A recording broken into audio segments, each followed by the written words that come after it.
सूरज नहीं होता है तो दीपकों का महत्व मालूम पड़ता है। दीपक नहीं जलते हैं तो जुगनुओं का महत्व मालूम पड़ता है। इस काल में यही हो रहा है। प्रतापशाली प्रभावशाली तीर्थंकर महापुरुषों का अभाव है और अत्यंत प्रभावशाली आचार्यों का कहिए या धर्म के सही मार्ग को दिखाने वाले प्रतापी सत्पुरुषों की कमी है। इसलिए जैन धर्म सन्मार्ग धूमिल जैसा हो रहा।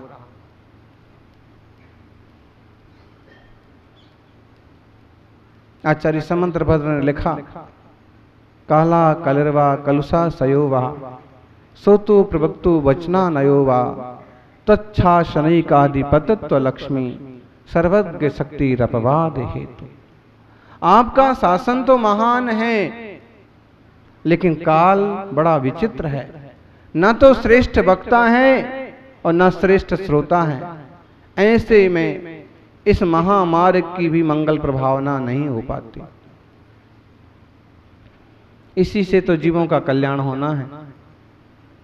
बताइए, रत्नत्रय की उपलब्धि का मार्ग कौन सा है? यही तो है जिन मार्ग। कहीं दुनिया में और कोई रत्नत्रय की बात करता है? नहीं। आत्मा के जो गुण हैं, मुख्य लक्षण हैं, उनकी कोई बात करता है? नहीं करता। ये तो सर्वज्ञ के ही बस की बात है। सर्वज्ञ भगवान ने बताया है, ज्ञान दर्शन चेतना लक्षण रूप जीव है। जीव में ही रत्नत्रय पाया जाता है। रयणतयम न बट्टई अप्पाणम मुइत्तु अन्न दबी अम्मी तम्मा तत्ती मयो होदी हु मुखस्त कारणम आदा। जीव में ही रत्नत्रय पाया जाता है, इसलिए यह जीव ही मोक्ष का कारण है। कोई बताता है? कोई नहीं बताता है। सिर्फ आप पूजो, सिर्फ धर्मात्मा बन जाओ। किस चीज के धर्मात्मा? सांप्रदायिक और झगड़ा टंटा करने वाले ऐसे धर्मात्मा। धर्म तो वास्तव में अपनी आत्मा का स्वभाव है। दर्शन है, ज्ञान है, रत्नत्रय है और उस पर दृष्टि नहीं है। इस धर्म का मार्ग तीर्थंकरों ने बताया। श्रमणों का धर्म, श्रावकों का धर्म, रत्नत्रय धर्म, अहिंसा लक्षण धर्म, प्रीति प्रेम व्यवहार तीर्थंकरों की वाणी में आया। और उनकी दिव्य ध्वनि की देशना के काल में जो महिमा होती है, छवि बीत रागी शांत मुद्रा दृष्टि नासा पे धरे बसु प्रातिहारी अनंत गुण युत कोटि रवि छवि को हरे। और उनके दर्शन से ही मिट गयो तिमिर मिथ्यात्व मेरो आत्मज्ञान होता है। अष्ट प्रातिहारियों की महिमा, 8 मंगल द्रव्यों की महिमा सिद्धांत शास्त्र धवला जी में कथन किया। चक्रवर्ती की तो केवल 9 निधियां होती हैं, लेकिन तीर्थंकर की धर्म सभा के मुख्य द्वार पर 9 निधियां 108 संख्या में रखी रहती हैं। चक्रवर्ती का कितना वैभव है? 9 निधियां। और तीर्थंकर की कितनी निधियां हो गई? 108 की संख्या में रखी हुई हैं चारों दरवाजों पर। कोई उपयोग नहीं कर रहा है उनका। सिर्फ महिमा कि दुनिया में सबसे ज्यादा ऐश्वर्यशाली तीर्थंकर भगवान होते। और जगह तो देवताओं को लोग ऐश्वर्यशाली बनाते हैं। सोने का हार मुकुट लगाएंगे, हीरे मोती चढ़ाएंगे। और भगवान, सच में पूछो तो भगवान को इस सब की जरूरत नहीं है। भगवान तो अपने आप में परिपूर्ण हैं।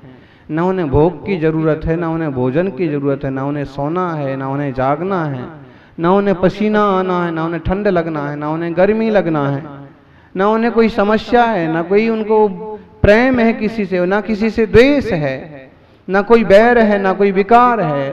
परम पवित्र प्रभु, प्योर आत्मा, शुद्ध आत्मा, इसलिए तो उनको परमात्मा कहते हैं।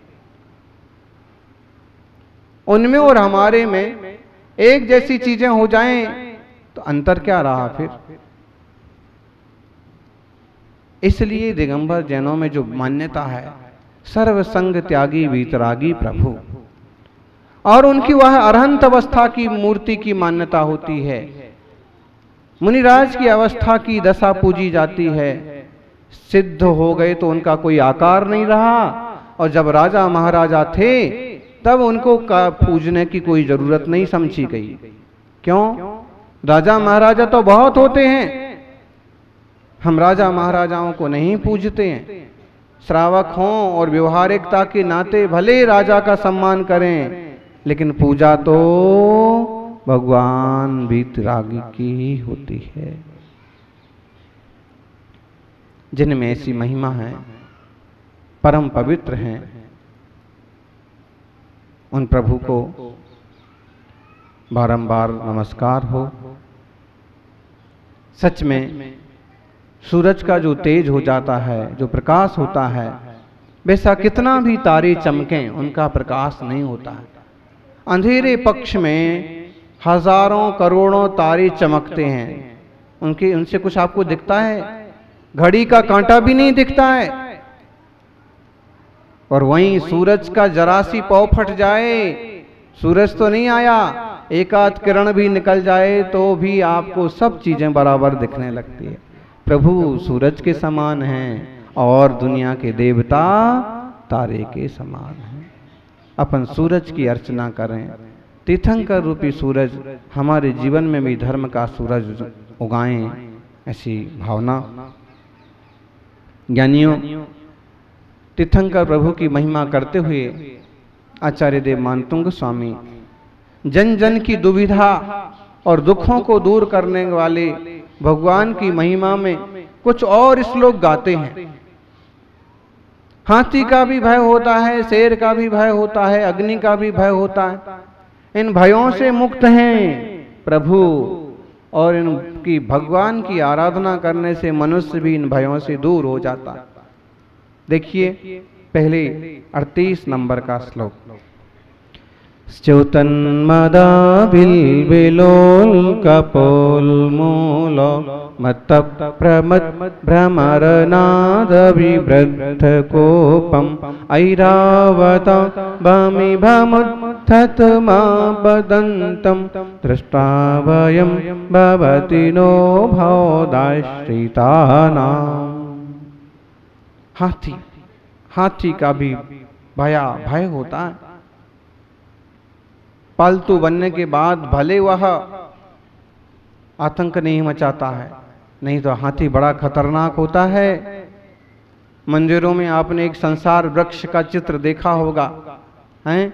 फोटो बना रहता है, एक हाथी पेड़ को हिला रहा है, एक आदमी डाली पकड़े हुए है, उसके मुंह में मधु की बूंदें गिर रही हैं, सब तरफ से मक्खियां काट रही हैं उसको, और वह फिर भी ऊपर की तरफ मुंह करके लटका हुआ है। इसमें कोई विमान आता है और विमान वाले देवता विद्याधर कहते हैं कि हमारे विमान में बैठ जाओ।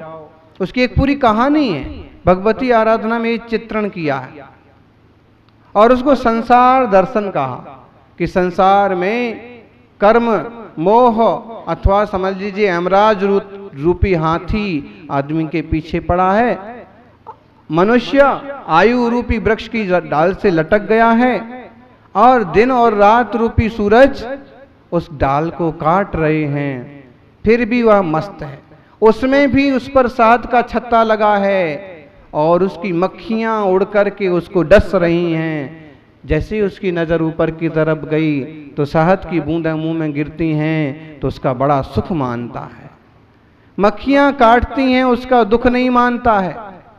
दुख हो रहा है लेकिन मस्त किस में है? गृहस्थियों का हाल क्या है?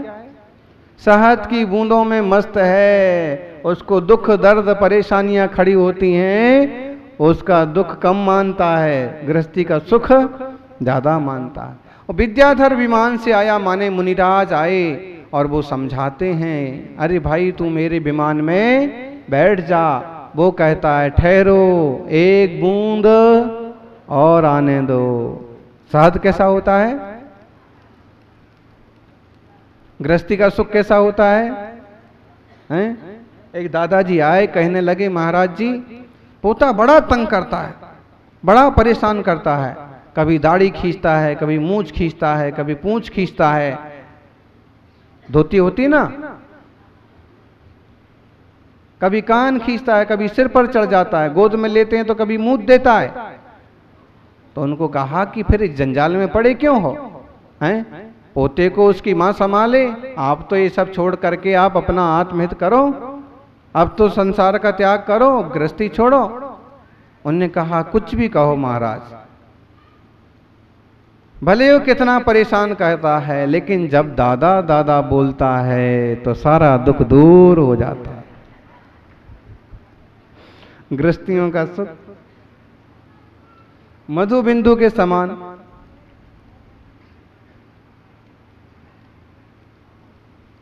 कितनी परेशानी के बाद जरा सा इंद्रिय सुख मिल गया, उसी में लट्टू हो जाते हैं।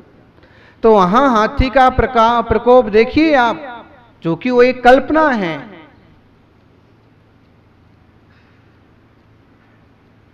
कर्म रूपी हाथी, मोह रूपी हाथी तुम्हें नष्ट करने पर तुला हुआ।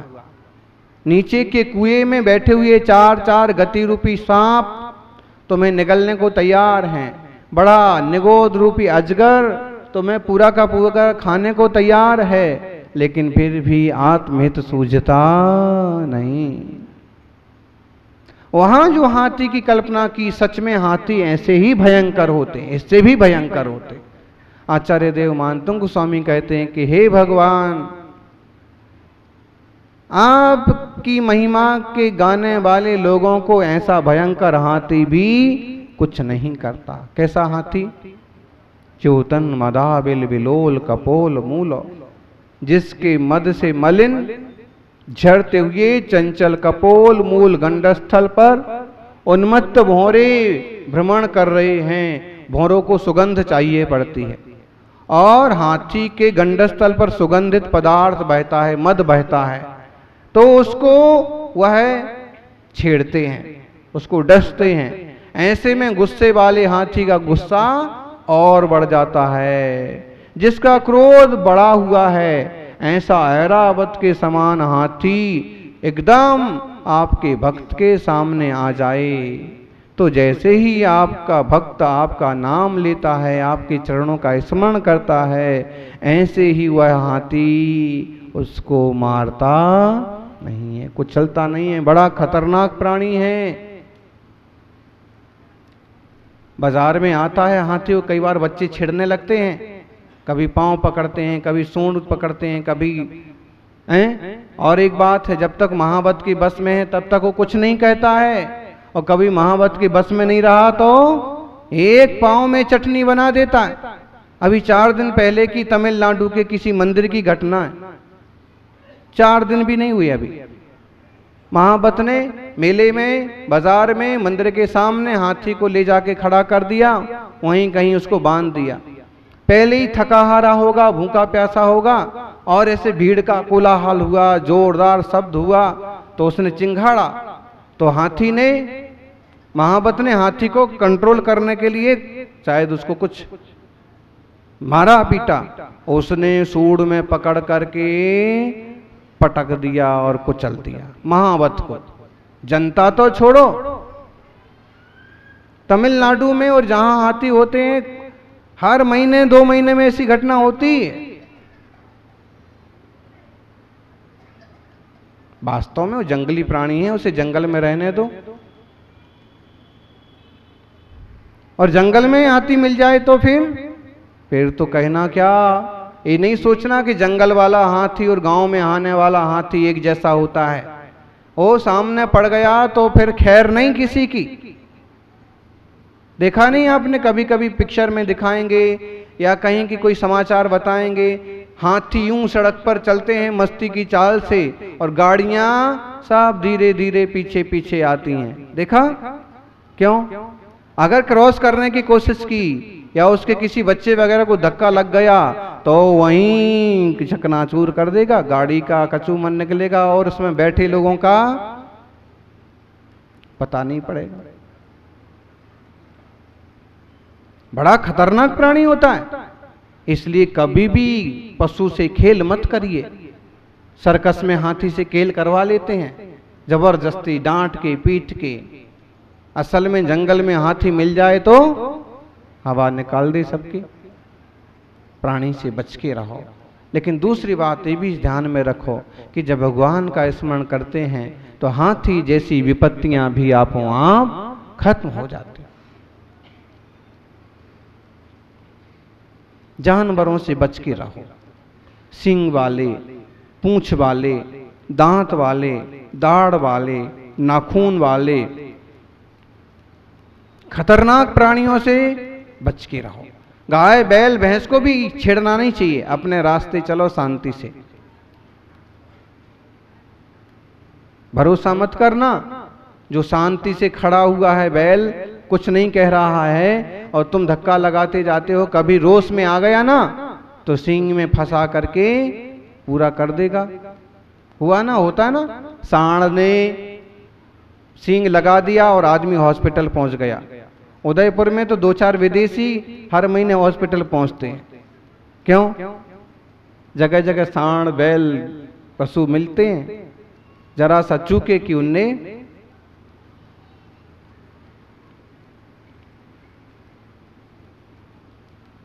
शेर भी हाथी जैसा ही खतरनाक होता है, बल्कि ज्यादा। हाथी को भी पराजित कर देता है शेर। शक्ति ज्यादा नहीं होती है शेर की, लेकिन नाखून और दांत खतरनाक होते हैं और इस ढंग से आक्रमण करता है कि सीधा उसको घायल कर देता है, फिर मारता है।